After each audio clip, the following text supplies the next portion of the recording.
Hi, so today I'm making brownies, and the recipe calls for 2 sticks of butter, but instead of butter, I'm using 2 avocados. And I already have them and I put them in this bowl, so now I'm just mashing them up with my fork so that they blend a little better.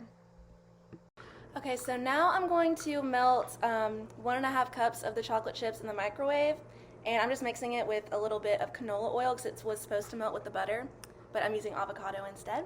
So I'm going to do that real quick.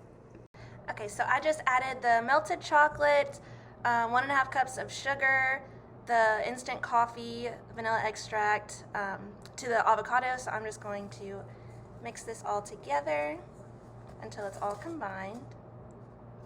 So I just cracked the 4 eggs into this small bowl and I whisked them together until it got bubbly. So I'm just going to pour them into the chocolate mix and then mix that all together.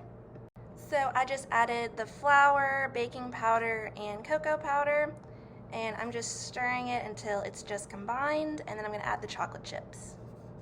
So now I'm just going to add in the rest of the chocolate chips and stir that up again. So I greased the pan and I went ahead and put the batter in it, and now I'm just kind of spreading it out evenly, and then I'm gonna put it in the oven and let it cook for about 30 minutes at 350. Okay, so this is my finished product. I just sprinkled it with some powdered sugar, but I think they turned out really good and I can't wait to eat them. Okay, thank you.